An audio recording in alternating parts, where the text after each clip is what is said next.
Welcome back, folks, to the Get a Grip on Life show. On today's show, I have Jim Karahalios. He was a candidate for the presidency of the Ontario PC Party, and I got a letter from him a couple months ago discussing some possible machinations that went on during the election phase, and we're going to discuss that, among other things. If you're interested in starting a podcast or you're interested in creating digital video media, go to getagripstudios.com. Welcome, Jim. Thanks for having me. No problem. So, where should we begin your story? I'm not really sure, actually. It's been a convoluted couple of years, I think. Okay. I started a campaign called Axe the Carbon Tax when Patrick Brown reversed course and said he was in favor of the carbon tax as the head of the PC party.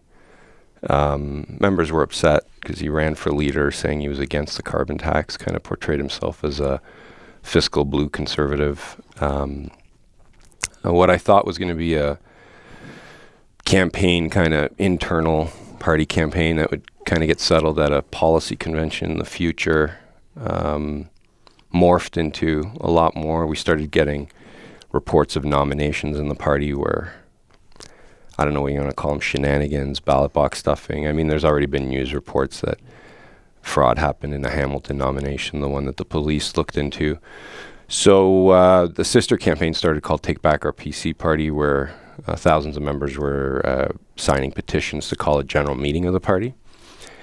And we were getting close to achieving the goal. The goal was to call a general meeting, have the PC party reopen a bunch of nominations that were in doubt and questionable, and to have a vote on the policy of the carbon tax. Yeah. Is there, this sort of stuff kind of strikes me like something out of Robert Greene's The 48 Laws of Power. I don't know if you've ever read that book. Really? Yeah. Have you read that book? Not the whole thing. Yeah. No. I know what you're talking about. Yeah. It's kind of like background machinations and maybe. Is there like a movement within the party to pull the party to the left that people don't know about, or is there? I don't think it's within the party. Okay. I don't think. One of the concerns I have is this whole idea that if you're challenging voter fraud, like, how's that a right or left issue? It's not. It's a democratic issue, right? Also. And but if somebody's committing the voter fraud, and it tends to be a certain type of ideological person, then that's what I'm saying. Yeah, and what's troubling was after the fact when Brown was the mayor and Premier Ford got rid of cap and trade. Brown was kind of raving in the paper that he was making sure that candidates were in place that were on side with his agenda, including putting in a carbon tax. Okay. So I don't have direct evidence that he was targeting candidates, not him, but his team were targeting candidates who were against a carbon tax. But saying a statement like that, making sure that I had candidates in place that agreed with my vision, is kind of the antithesis to the whole point of having a nomination, right? Mm-hmm. So what I was getting at is the whole thing kind of blew up when they were feeling the pressure from the base and my campaigns, I guess, and they decided in November 2017 to revoke my membership, sue me, and walk me out of a policy convention. I showed up with like a blazer and a flyer that had Andrew Scheer and Jason Kenney on it. So then we were in court for 6 weeks. That was a pretty stressful time. And there's never been a political party that sued an individual in Canada before. Mm-hmm. And I won the court case when a judge threw it out on an anti-SLAPP motion, which ironically, anti-SLAPP was brought in by the Liberals under Kathleen Wynne. So I got to give him credit for bringing that piece of legislation in, which a lot of PC MPPs at the time voted against. And anti-SLAPP is to throw out typically in a court case, it could take 2 years. Sure. It could take longer. Anti-SLAPP's a motion you can bring forward if there's a more powerful entity going after an individual as kind of like an approach to shut them down because they just don't have money to fight the court case. So the judge tossed it out. They had no evidence. They had no legal theory. It was a complete sham lawsuit. So it kind of exploded after that. I hit the papers, for better or worse. You get kind of branded a certain way, right? Mm-hmm. When you're seen on the papers as someone that got sued. And It's funny because they didn't even want to settle. And the settlement only happened, they appealed to go to the Court of Appeal, string me out for some more money. At that time, like my legal bills were already over $100,000. Yeah, they're just trying to wear you down. Yeah, just beat me down. And it worked, right? Because for 6 weeks when we were close to getting the petitions called a general meeting, like I was preoccupied with fighting a court case. We had I think our son was, a year old at the time. So they knew what they were doing. It was only after Brown resigned, which I think part of this whole thing added to that resignation. Caucus was hearing it on the ground in the different ridings. Like, what are you guys doing? And Vic Fideli came in as interim leader. Instead of going to court and getting a judge to decide what the cost would be and the punitive damages, we agreed to do a settlement where he gave me an apology letter, and I took a haircut of about $10,000 on the settlement. Mm-hmm. I don't know if that was the right move by me, but I thought we were heading into a leadership. Do we really need another bad decision from a judge, kind of like raining down on the party? So I took the haircut, got settled. We went into a leadership, and all now of a you're sudden, back in the party again. Not yet. Okay. Not yet. So I win the lawsuit, and the executive won't give me my membership back. Okay.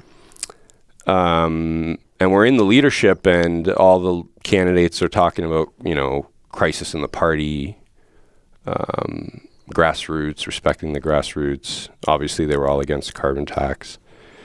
So the themes of the campaigns I was spearheading, I think, they had a significant influence or dominated the leadership discourse. Mm-hmm. And, at that time, like, everyone's reading my email blasts when I'm writing them during the leadership, and candidates are talking about it on the debates and stuff. And then Doug won. I think he was the strongest out of the gate against the carbon tax, and I think he really went hard after, the whole grassroots thing. But it was good to see that all of them were kind of united on the issues. It wasn't like, two of them were saying they're against and two of them were for, and then we had a party kind of divided on those issues. What happened? Doug won the general election on a promise to scrap cap and trade and integrity and accountability in the party. I guess in between, my wife, they reopened the nomination in Cambridge. My wife decided to give it a shot because none of the candidates that were running in Cambridge lived in the riding. There's a little story. That's so weird to me, dude. So when it comes to politics, like, I remember when I was, they can parachute these candidates into ridings. So I don't, so it's kind of layered here. Okay. And there's an important story that I'm going to tell you that no one's really covered of why I got sued. So back like a year before I get sued, or maybe, no, not a year, like a few months before, party headquarters opens up a nomination in my riding at Cambridge without telling the local board. And there was heavy talk that there were like 3 candidates, and one of the candidates, I kind of feel bad for her, but she was a woman that apparently had a residence in Alberta, which would make her ineligible to be a candidate in the general election because you have to live for 6 months before a general election to run. And she couldn't answer the question, like, do you live here? Do you live in Alberta?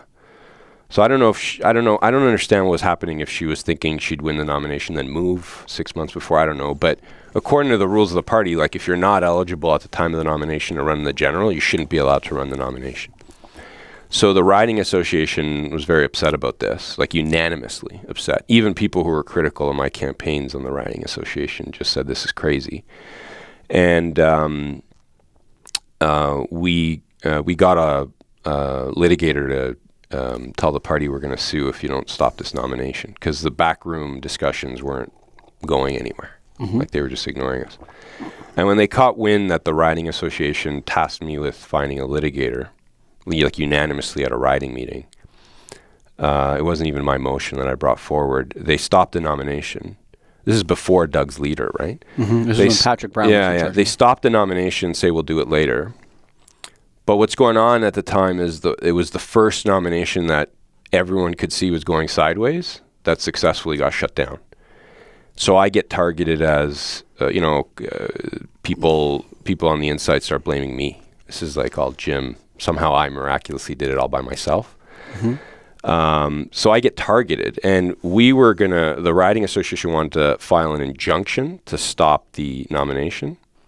Fast forward to November of 2017, and the party sues me with an injunction.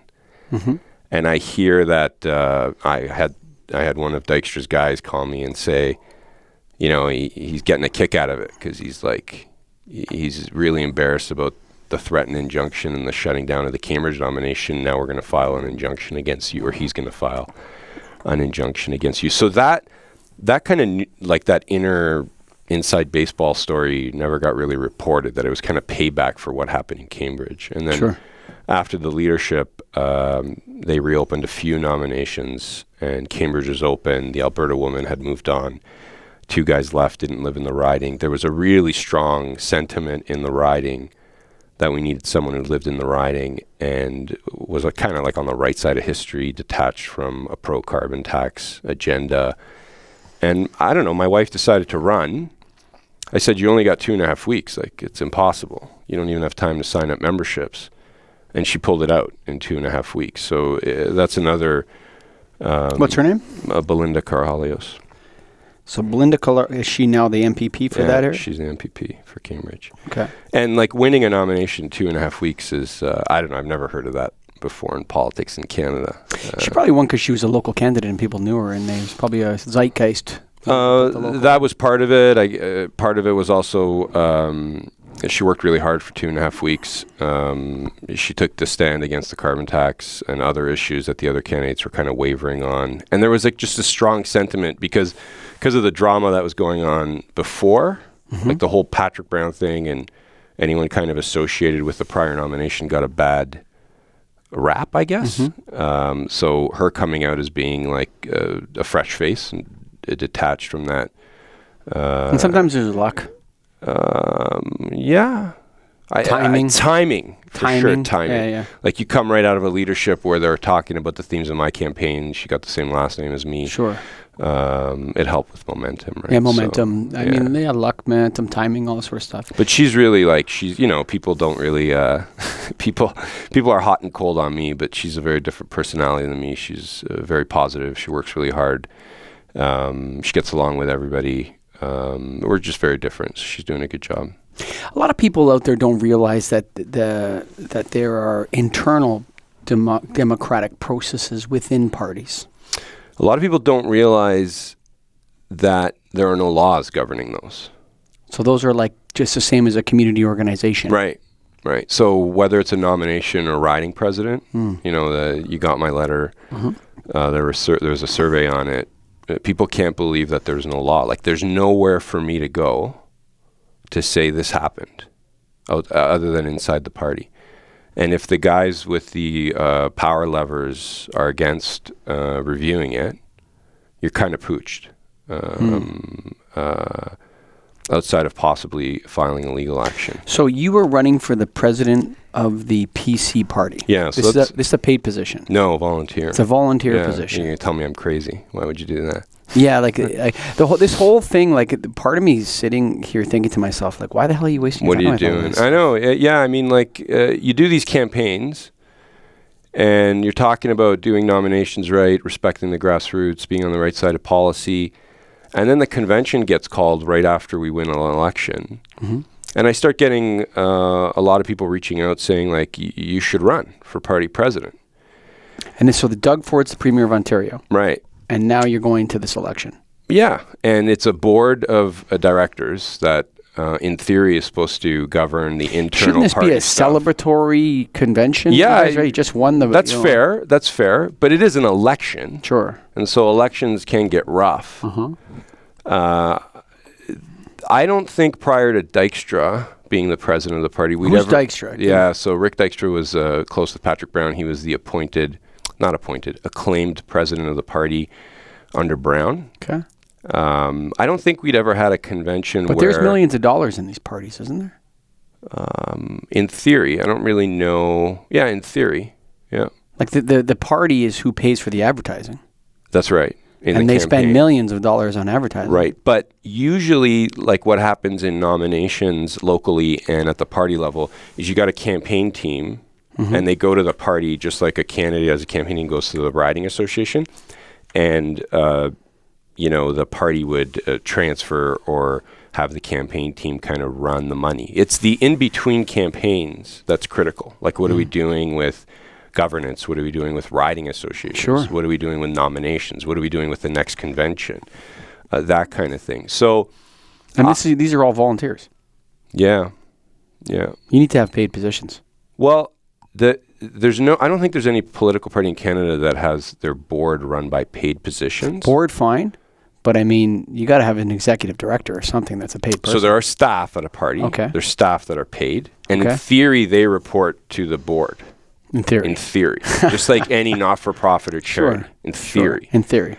But that's not, like the PC party's kind of turned it on its head, where the staff are telling the board of the party what to do.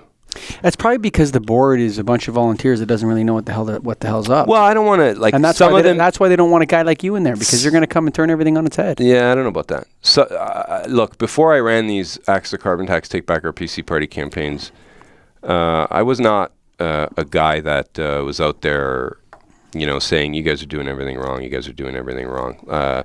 There was always times in the last 15 years of federal and provincial politics that I didn't really agree with what was going on. In terms of... You're talking about governance issues. Predominantly. Carbon tax was obviously the first That's a political issue. That's a policy issue. But it does tie into the governance, because it's like you've got Brown going out there saying, I'm for a carbon tax, and our entire party agrees. And it's total... I'm just going to say it's a lie. Like, it's a total lie. So it does tie into the governance and integrity. Sure. Like, stop telling the media that our party members believe in something when 60, 70, 80, 90% haven't even had a say, don't agree with you. You told them one thing in the leadership and now you've switched your position. So I do think I've been involved in federal and provincial politics for a long time, whether on the federal party, on the National Policy Committee, or provincially, managing candidates. I've always been concerned about governance issues. I had never seen anything happen like ballot box stuffing and what we see going on now in 15 years. So while I didn't always agree with what was going on, I never really felt compelled to... The process had integrity to you. It didn't go the way you wanted it to go, look, but it felt like it was according to the rules. No one's perfect. Like, sure. You're in the middle of a chaotic political party. There's obviously power struggles and this and that. But you need to be able to rely on a vote is going to be a vote, right? And that, to me... Like, I'm happy losing a fight on the carbon tax at a convention. I'm not happy. I will never agree that voter fraud is a permissible activity in internal party elections. Like, I've been to the federal party's convention before, put forward constitutional amendments. One succeeded, one failed. And I was happy with it. Like, they beat me on one. Great. Like, they beat me. They out-debated me on one. So if I'm the last guy left in Ontario saying that voter fraud is unacceptable, I'm fine with that. I don't think that's the case from the response to the letter I got. There was an opportunity to kind of turn a new leaf in the Ontario PC party and really back up Doug Ford's messaging, because he was messaging the members that it's going to be a grassroots party with integrity.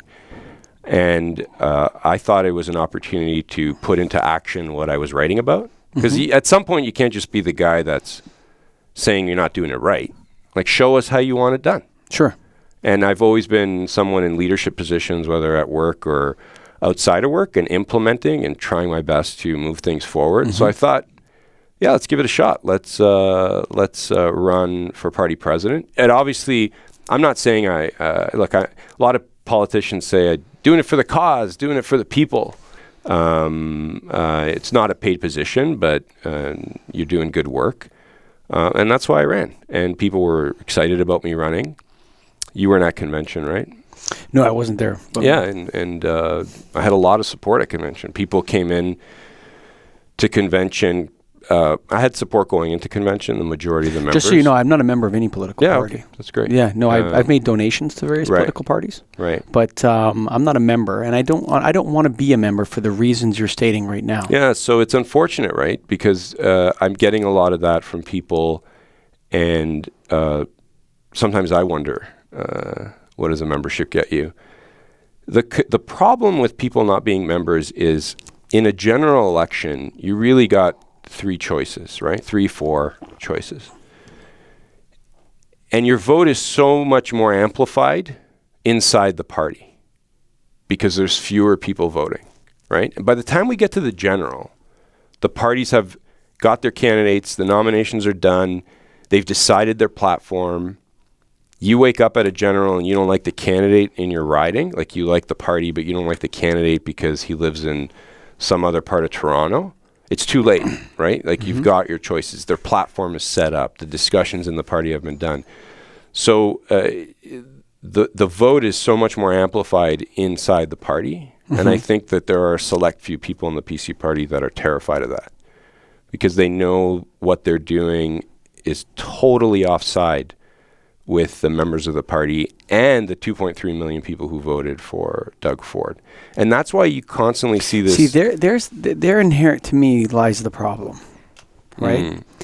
Is that I think our system is going the way of away from local politics. Yeah, I agree. Away completely. from local candidates. I agree 100%. Towards voting for a leader of a party. I agree 100%. And I think that that's very dangerous for our democracy because I think our democracy is not based on the Republican versus Democrat system that you have in the States where you're loyal to one or the other.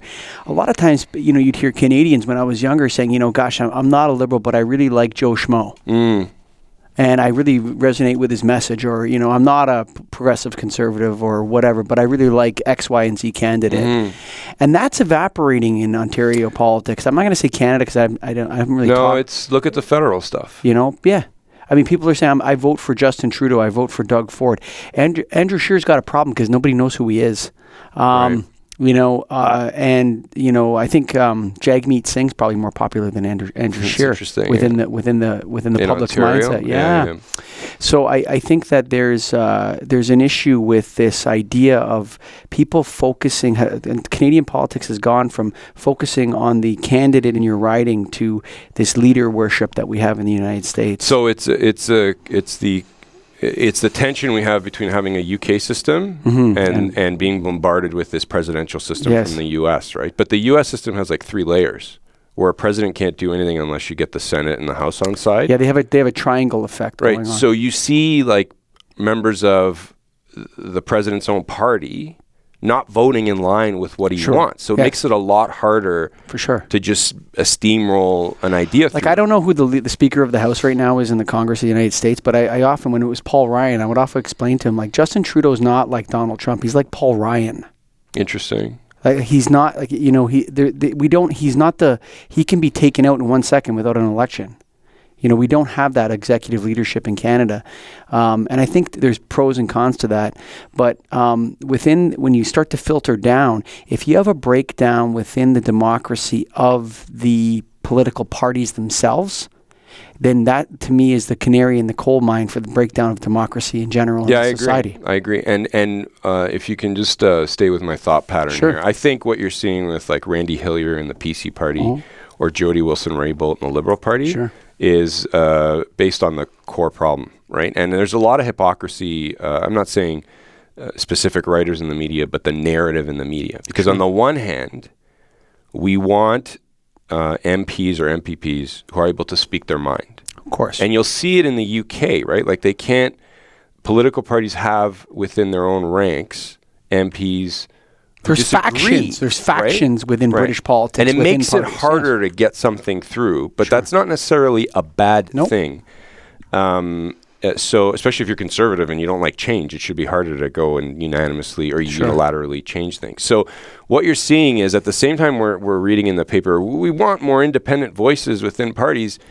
They are at the same time kind of saying, well, the party leader should just be able to boot someone from caucus. Bingo. I was thinking about Phil Pott and Wilson Raybould got booted from. Right. How dare he do And that? Randy Hillier got booted out of the PC party. But there's an even bigger threat than getting booted out of caucus, which is if we don't like what you're saying, we'll just appoint someone else in your riding, and we don't care what the party constitution says. And if MPPs and MPs have that threat, which exists right now over their heads, that if you disagree with the government, we may flip you out in the next election, there is no independent voice in government. Because in theory, you've got cabinet, that's the executive branch, and you've got the caucus that's, representatives. And you've got to get the majority of caucus on side to get your legislation through. But when you start collapsing it, and now you've got caucus just doing whatever the executive branch wants, with the secondary layer of the threat that your you got to stay on message, son. Or your nomination is going to go sideways. You're going to get kicked out of caucus. You're not going to be approved to run as a candidate. Or even worse, like what happened at convention, we'll just figure out a way to get more ballots and votes in the boxes to stop you. That is not conducive to the system that you're talking about, and that's what you're seeing, whether it's federal politics, provincial politics, that's what you're seeing right now.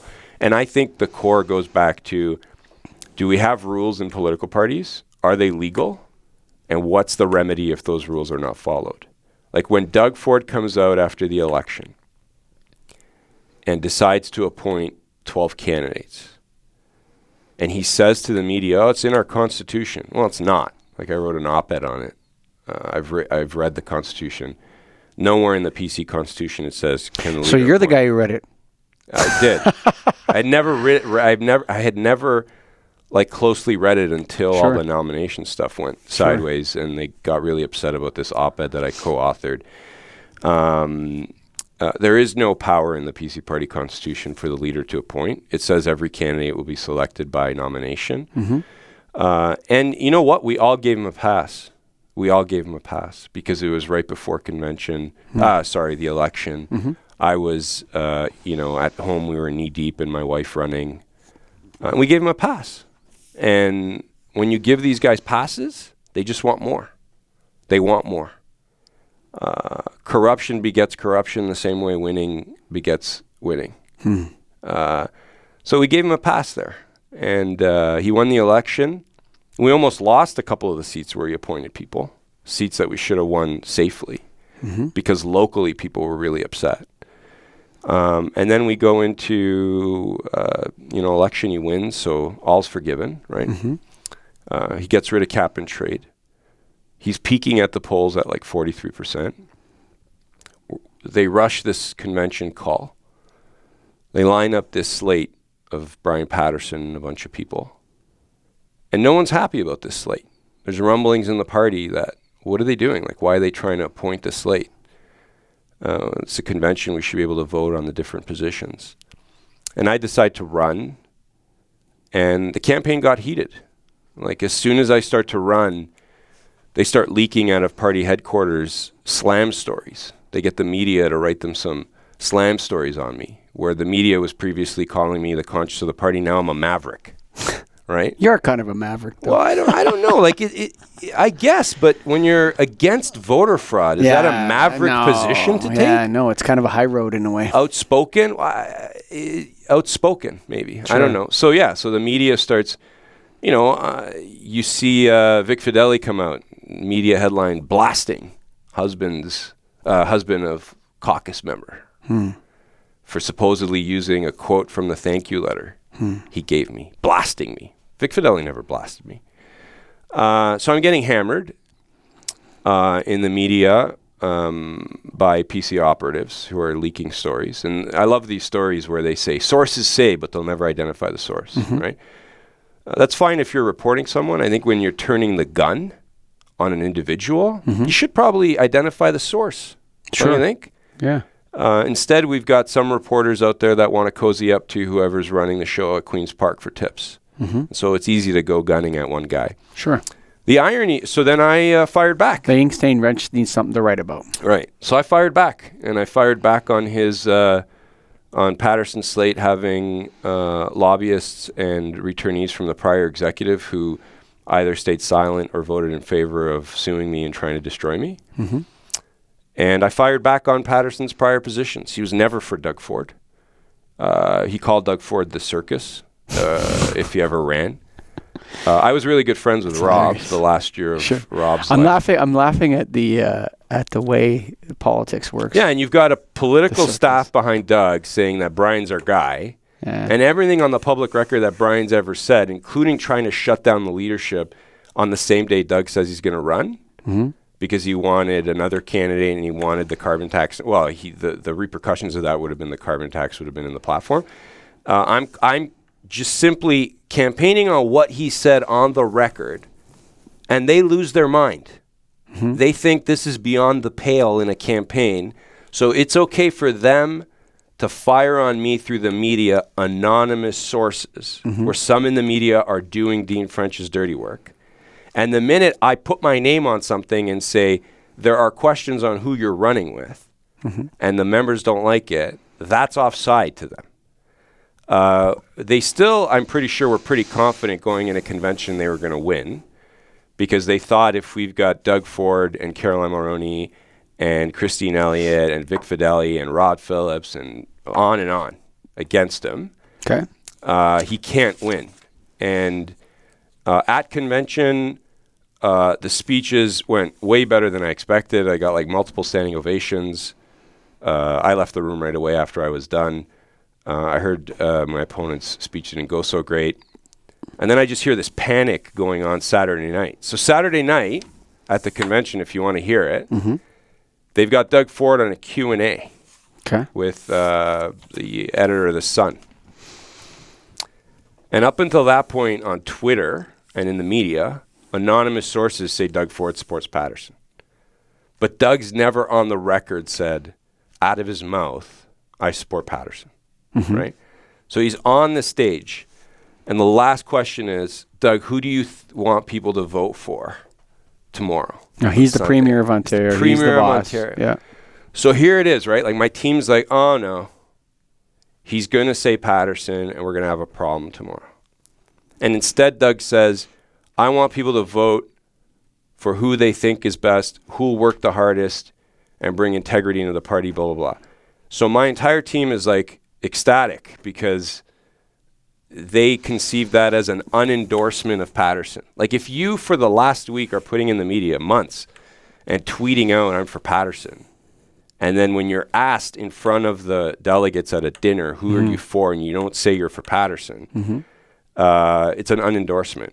Or whatever the word is. And you know what? It's a non-endorsement. Non-endorsement. Or he pulls it back. Sure. He's either pulling back the endorsement or he's saying whatever my staff is doing was complete baloney. Sure. Because I'm not endorsing that guy. Sure. And he gets like really loud applause from the delegates at the dinner when he gives that answer, right? Like it's like a non-answer. Like why would they give him applause? Because everyone in their head is thinking, why is Doug endorsing that guy?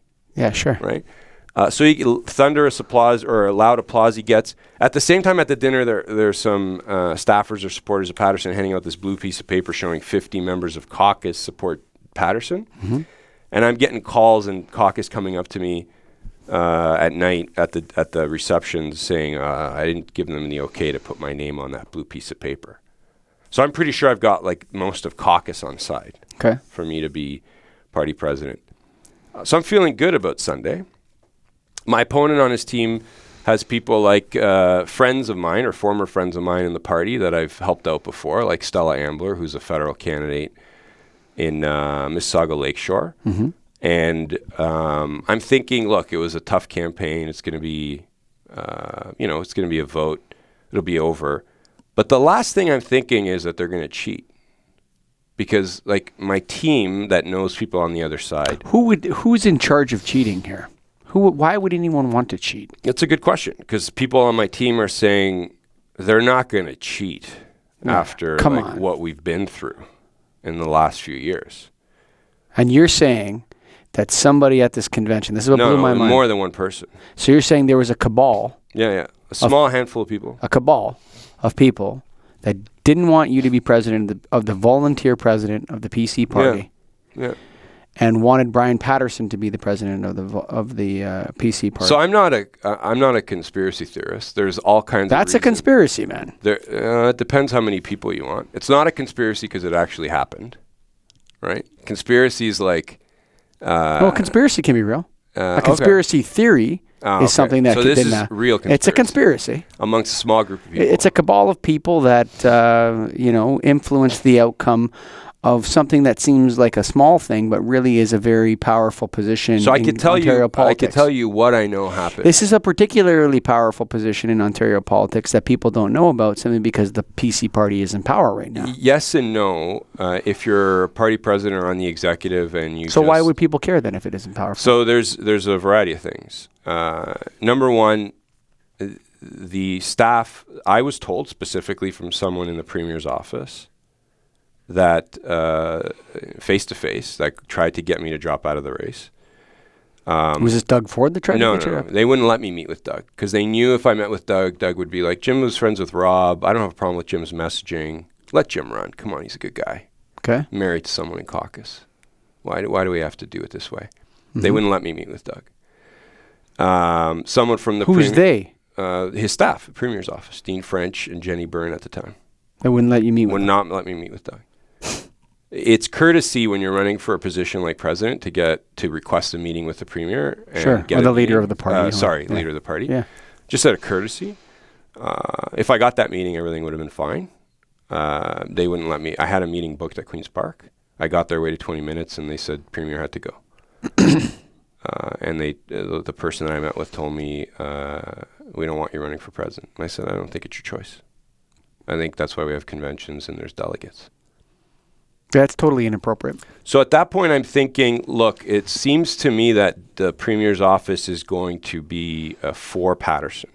But I'm not sure if the person's just telling me this because they're trying to get me out of the race, right? Like that's like an intimidation tactic, saying the Premier and his staff are behind Patterson, but the Premier won't tell me to my face, right?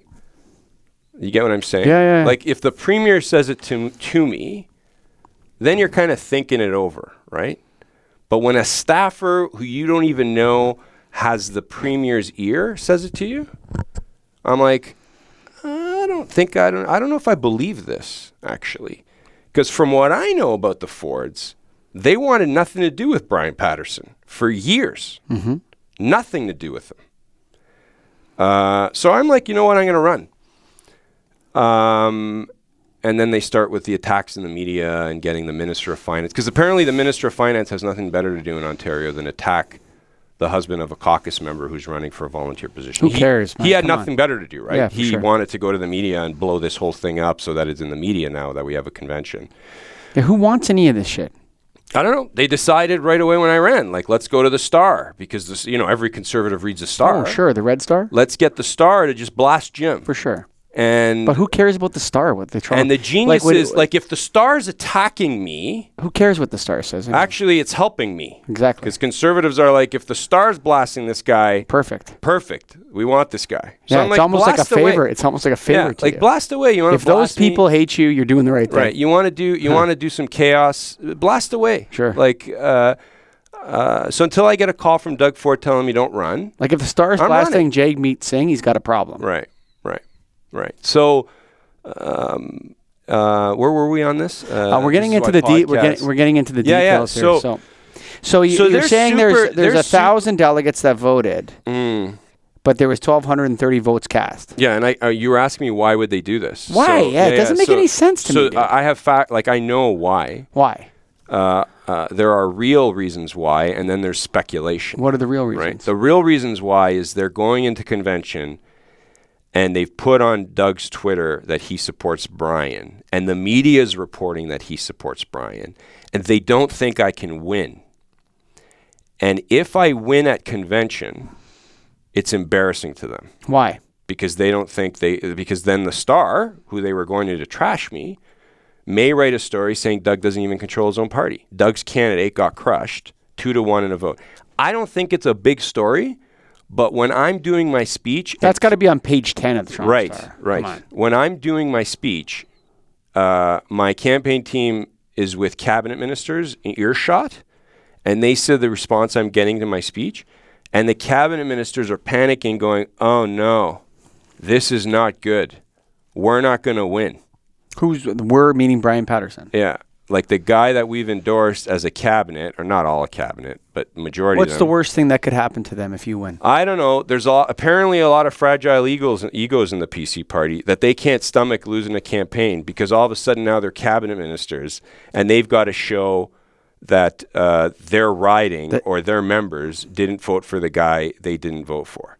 Like the caucus has endorsed the losing candidate in leaderships for the last 2 leaderships for sure. And I don't remember how the split went in the 3rd leadership before that. Mm-hmm. But I guess that was very, very important to them that they not be embarrassed. Staff of Doug Ford were freaking out at the dinner on Saturday night that he didn't endorse Patterson on the stage. Look, the other theory that people have told me, this is just speculation. I don't have any facts on it. Part of this sounds like to me like nobody really cares, part of it. And the other part, there seems like there's a bunch of people that really want to have resentment towards the entire democratic process within it. There's a deep resentment and fear of what party members think about how the party and the government is being run. It's like, let's just tell them what they want to hear in a leadership. And when we're in there, we'll just do what we want. There is a huge resentment. And not only resentment, it's like a fear, right? Because they can't handle whatever it means to just be okay with the outcome as it is, right? Is it because that you're not on message with some of their ideas? So in the campaign that I ran, my messaging lined up 100% with Doug Ford's. Okay. But then I come out of the campaign where they've cheated, and 3 weeks later, Rod Phillips comes up with his climate plan that includes a carbon tax. And now we're in the middle of this chaos in Ontario politics where you see what's going on. So none of what's going on lines up with what I was saying before, but going into convention, everything I was campaigning on was very like pro-Doug and pro what he was saying he was going to do at that time. So you could speculate whether that had anything to do with it. Well, he's changed his mind on a few things. He has. And I think he probably intended to do that from the beginning. I have no idea. With Doug, I don't know. There's like, you know, when this came forward, there's someone that I find is an interesting, relationship to this. So just so if you're listening to this, Jim's saying that 1,000 people voted. Less than 1,000. Less than 1,000. From the voter list. From the voter list they gave me. The registered voter list. Yeah, 607 votes were for you. Yeah. But somehow 1,230 people voted. Right. That was the number that my scrutineer heard them count when they tried to count the number of voters. And then 1,345 ballots were cast. Yeah. So 345 more than eligible voters who had voted. Right. And these were all for Brian Patterson. The remainder. Yeah. So somebody made these ballots up. And what would their reasoning be for this? Like, so there's to keep you out. Yeah. But there's also to bring him in. Right. So maybe it's because they had a plan for all this changes, say one thing, the old bait and switch. Maybe, I don't know. Sure, yeah, all you conservatives in the party, I'm da-da-da-da-da-da. And so there's something that comes up to this, and I want to ask you about this, and I don't even know if it makes sense, but how does Tanya Granick-Allen play into all this sort of thing? Because she got kind of shafted in this whole, at the same time as you did. And that, no, but at the, I don't know. I think she was like a non-factor at convention when it came to the executive vote. She had some constitutional amendments that were proposed on Sunday. Mm-hmm. So Saturday was the policy plenary, and I was practicing my speech because my speech was right after, and the policy stuff's non-binding. And then Sunday's the executive vote, and but this is before this was election. I'm talking when she got kicked out of the party and not allowed to run in Mississauga. Right. So how does that play into the? Well, what I'm wondering is, I'm talking about the messaging here. So what I'm wondering is was there a plan of messaging one thing from this period to this period to a group of voters, right? That we want to capture so for example, if you're a social conservative, right, and fiscal conservative, you have no option but the PC party. Right. So let's capture those votes early, right? And then as we get closer to the election, we're going to broaden our appeal. So we're going to get rid of these troublemakers. Interesting. Right? Okay. By getting those people out of the party and then broadening it, right? So yeah, there's no carbon tax, the sex education thing, we're going to get rid of all that kind of stuff. Don't worry about it, all you people. But as soon as they turn, then the political operatives are like, yeah, but that messaging doesn't work in the broader election. We got to win the election. So we're going to get rid of the, Jim Karahalios of the world and the Tanya Granit-Gallons and get those loudmouth people out of here that are, too far to the right. And we're going to now move messaging over to here, and then we can't have Jim as president of the party if we're going to do that. Yeah, it's possible. Like in the meeting I told you at... I'm kind of connecting things that you're not connecting so here. You're reminding me. At the meeting at Queen's Park, like what we're seeing... But the staffer tells me, yeah, we don't want someone as party president who's going to be speaking on policy. And my response is, that's exactly why you should want me as party president. Because I'm running in the campaign and everyone, look, I was outspoken on the carbon tax. Doug is against the carbon tax, supposedly, although he's flip-flopped on it. No, he didn't flip-flop. He probably was not. He probably doesn't care. Let's get into the Doug thing, because Sure. he's been asleep at the wheel for the last year. I don't think he even knows what's going on, and he's admitted that in multiple stories in the last week of this chaos. But let me just finish my sentence. Sure. I'm campaigning at convention, and there's all kinds of red and blue Tories and all over the map, and they're asking me, what do you think of this policy? What do you think of that policy? And my answer is the same. When you're party president, you leave the policy stuff to a process with the members and the MPPs to decide. The party president shouldn't be talking about policy, right? He or she should just be talking about the governance of the party, right? So sounds right to me, actually, though. So I'm refraining from talking about policy. Yeah, but you've been outspoken in the past on it. I'm making commitments to the delegates that I'm not going to be commenting on what they're passing at Queen's Park in terms of policy. We'll have a policy convention in a year where the members can exercise what they think of what's going on and give suggestions. But look, if you're the president of the party and Rod Phillips and Doug Ford come out with a carbon tax and I start blasting them, I start getting a lot of heat from members in the party, right? Like now I look like... Yeah, but now it's obvious. Like, okay, so to me, it's obvious why they did this. Because of that? Yeah. I think they knew. I don't think they knew. I made it very clear that if I'm president of the party, I'm not talking about policy. Yeah, but they don't trust you. Oh, that's fine.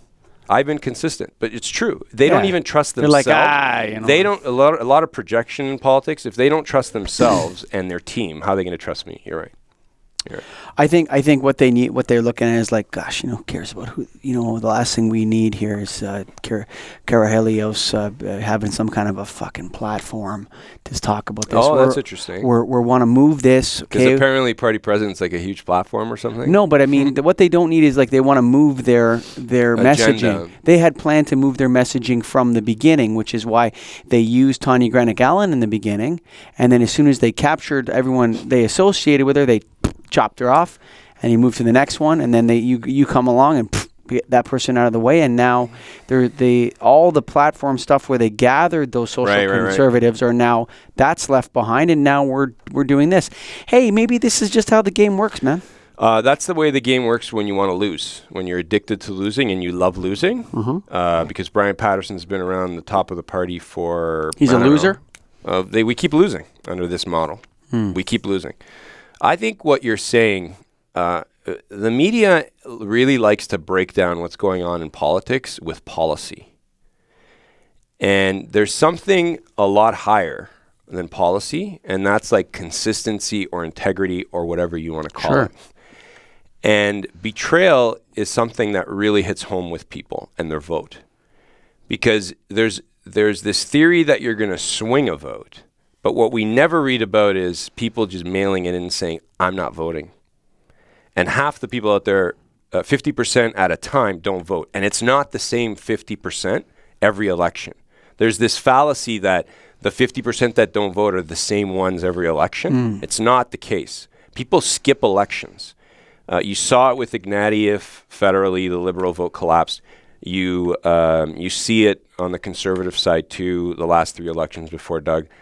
And so what's very damaging about what you're saying is you've got a leader who runs on a certain platform and says we're going to be a government that does what we say we're going to do. Mm-hmm. And then when they get in power, they not only don't do a few of the things they say they do, they do the opposite of their key promises. Sure.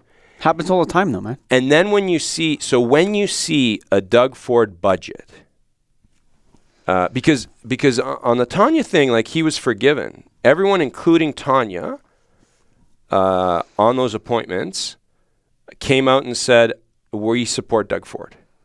Okay, so he still had... You know why? It's interesting. There was another guy that I read his tweet or something like that.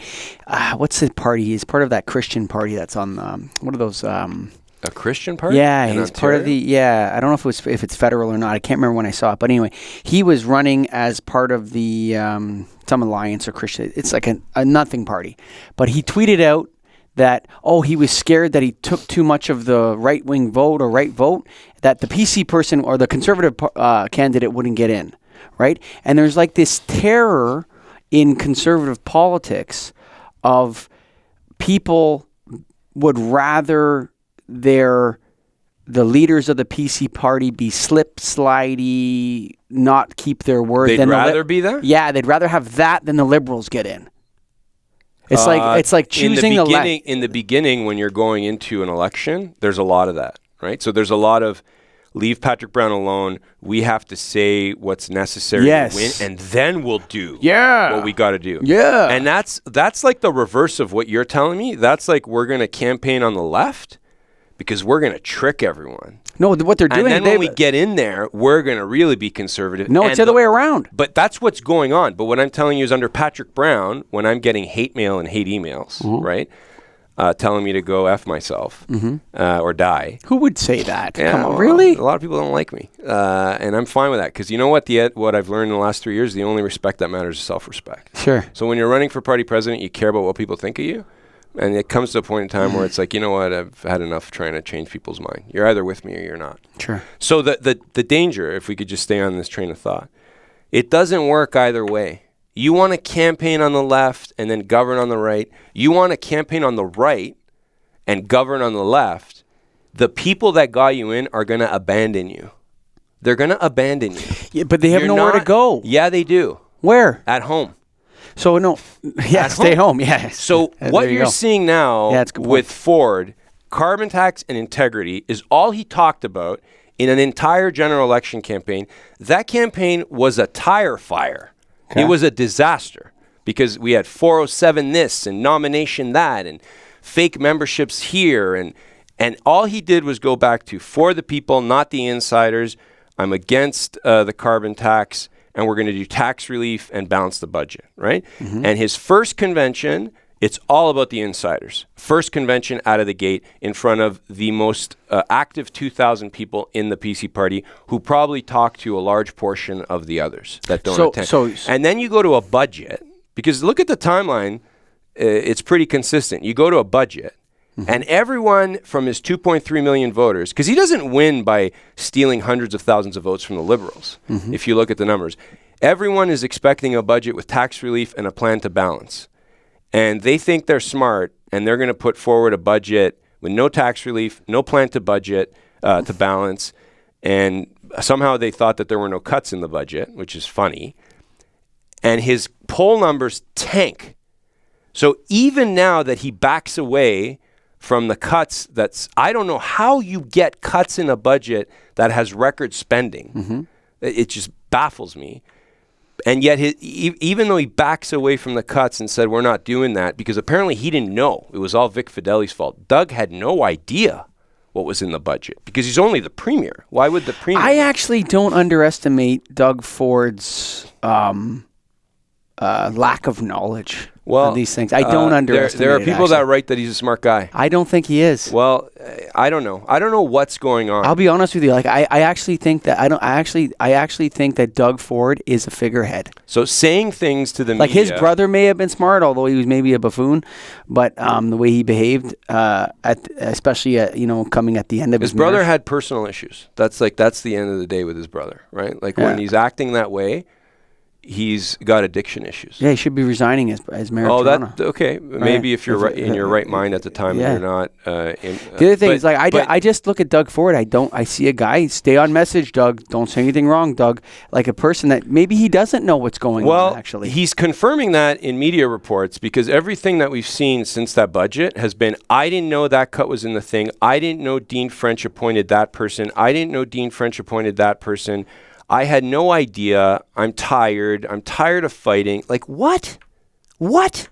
Yeah. You don't know what's in the budget? Yeah. You don't know who's getting appointed? I believe it. So it's either, well, maybe he's telling the truth. I believe him.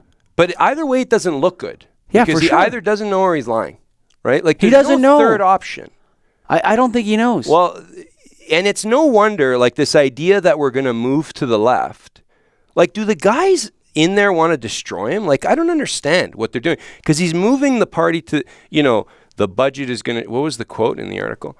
A more moderate Doug Ford. Melissa Lantzman, who's on the party executive and was a very harsh critic of him in the leadership and then somehow managed to run the war room in the campaign. Mm-hmm.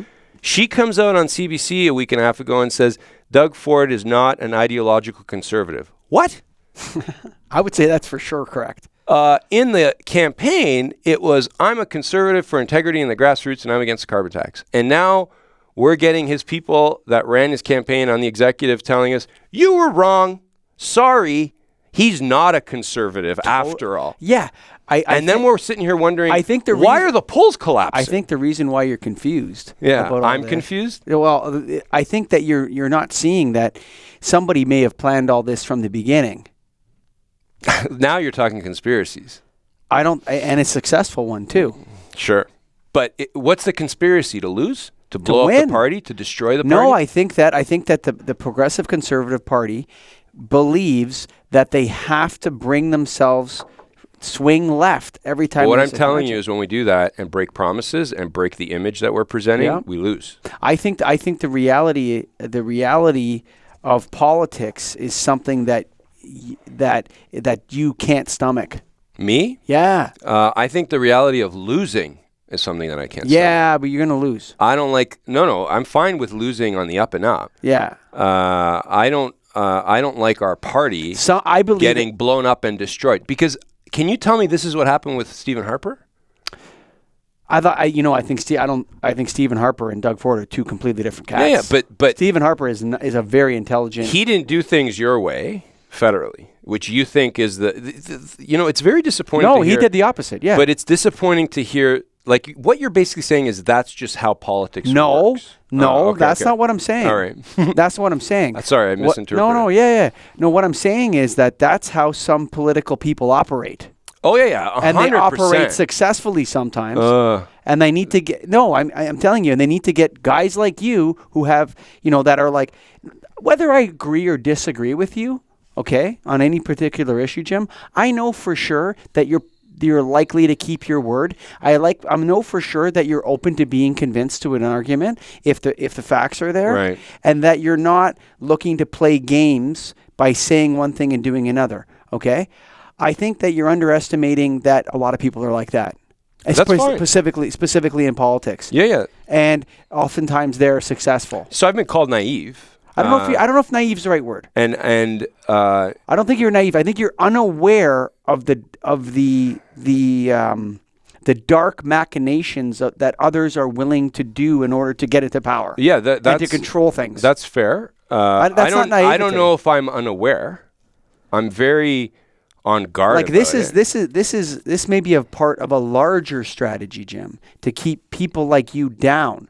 And that's why I brought up Tony Gunn. Oh, yeah. I'm very aware of that. Like the last thing that like the people that are interested in a carbon tax, keeping the sex education also, the last thing they want is people like you. Yeah, but you're lumping me in terms of a political spectrum on the right-left. Yeah, sure. And what I'm telling you is it's not a right-left thing. It's a top-down It's thing. a governance thing, yeah. Because when you're going But they don't care about governance. That's fine. But what I'm saying is when you're going into convention and I've got support across the spectrum, like people from every leadership campaign are with me. Sure. And you're right. There's a small group that just want to control it. Sure. And they don't want to hear from party members. It doesn't matter if it's a red Tory, a blue Tory, a social group. They don't want to hear it. Yeah. So it's not a right-left thing. It's like we want to control this and do it the way we know want what's to do right. it. The grassroots doesn't know what they're talking about, which leads to the collapsing of Doug Ford's popularity in the polls. And so you can say that I'm unaware of that there's people like that in politics. Mm-hmm. But what I'm very aware of is when you let those people run it like that, we get crushed. Yes.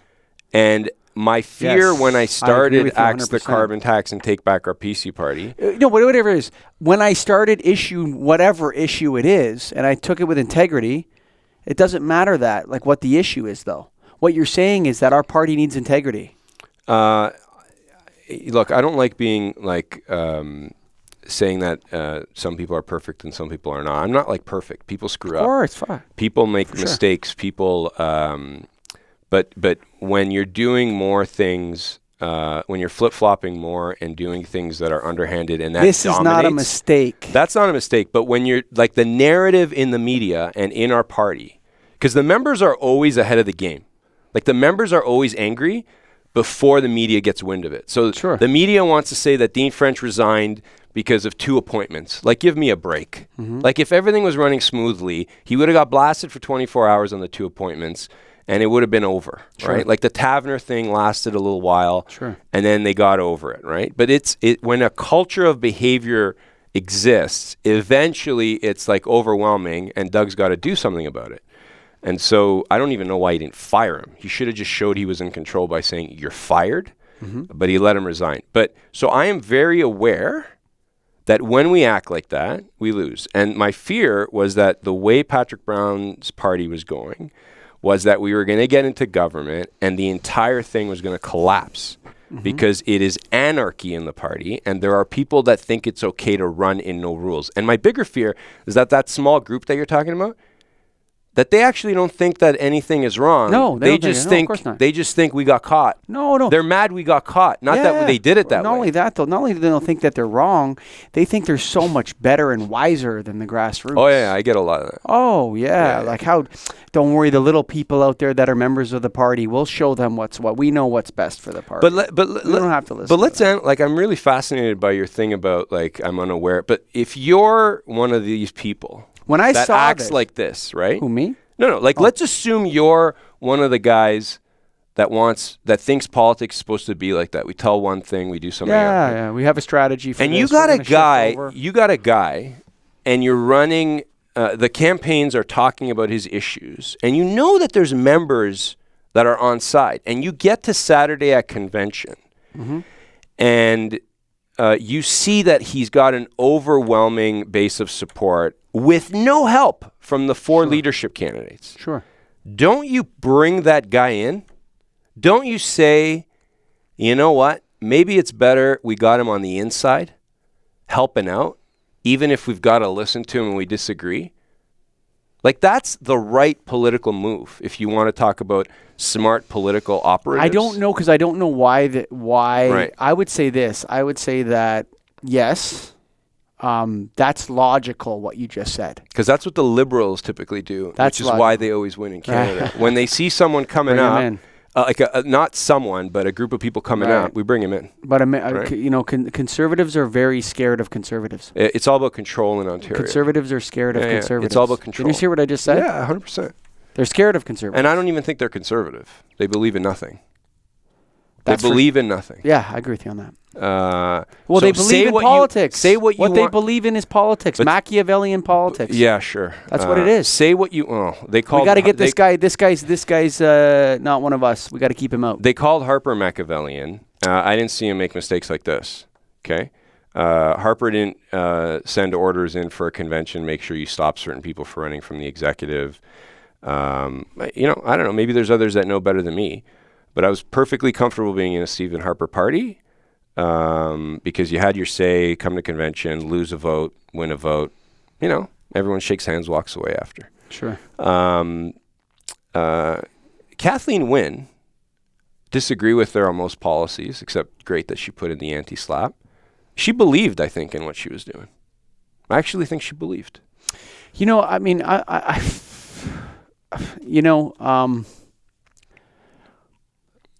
something to that, what you're saying. Anyway. Yeah, like there's something to that. She sees a movement developing on the liberal or the left side, and she's bringing it in. Sure. She's not trying to stamp it out. Sure. It's a good way to put it. They stamped you out. And we get This was a stamping out. Yeah, totally. They wanted to crush me, destroy me. Stamp you out. It was effective for about 5 minutes. Yeah. Like for 5 minutes. It took me 48 hours to write the email and start gathering the facts for that letter. Melissa Landsman said on Twitter when we were having like a little Twitter tirade before convention, something along the lines of, your podium's going to be done after convention when you lose. And I said to her, if you guys are planning on cheating, it's not going to end there. So I was pretty clear in my word. And you know what the other funny thing is? You talk about those people that don't want anything to do with me. They were all fine talking to me in the leadership. Got along great in leadership. When guys like Brian Patterson hated Patrick Brown because he had a personal vendetta against Brown because Brown fired him, he had no problems with what I was doing. Sure. Loved it. Sure. Loved it. So what I've learned is some of them actually thought I did a good place for your knife is behind your back, my friend. Yeah, yeah. So a lot of what I learned is that some of those guys thought that I was doing the Axe the Carbon Tax Take Back Our PC Party campaign and putting my family through nonsense because I had a personal thing against Patrick Brown. Like what? Like what are you guys smoking? I have a personal thing against Patrick Brown. No, I actually kind of believe in some of this stuff. Like, I don't think ballot box stuffing is okay. And I think we're on the wrong side of the carbon tax question. Yeah. But if you guys can convince the majority members that we're on the right side of it, okay, well, there goes the carbon tax thing. No, these guys had a personal vendetta against Patrick Brown because he would not hire them to key positions or whatever. Sure. And Brian was going around campaigning, Patrick Brown fired me. Well, who cares? Who cares? Doug Ford is now the leader. So there was no issues apparently with how Patrick Brown was running things because we're seeing the same chaos now. The issue was with the personality. I don't care about the personalities. I don't care about what people do in their private life. Like, go do whatever you want. I just have two things that I'm concerned about. And I thought I could transition into being president of the party and giving them a second opinion.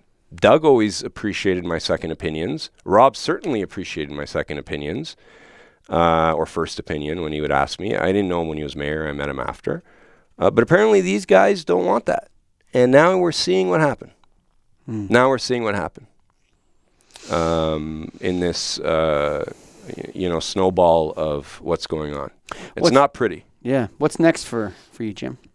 Have you moved on from this, or are you still pursuing this? No, my lawyers are still going through the witness statements, and I've got to make a decision pretty soon if I take legal action or not. It's funny because some people are like, oh, Dean French is gone. There's always a boogeyman, right? Like, sure. You got to blame someone. Like when Brown was gone, it was party's clean. And now Dean is gone. Party's clean. Sure. And apparently he was back at Queen's Park on Monday. Sure. So we'll see if they I don't have a lot of faith that just because Dean is gone that they're going to come out and say, you know what, Jim? Patterson and Chris Loretto are going to resign, and the other two people that are in dispute. We're going to bump up the third vice president as president because she was acclaimed. So that's how the Constitution operates. Blame Dean French if you want. I don't really care who they blame. There's their opening.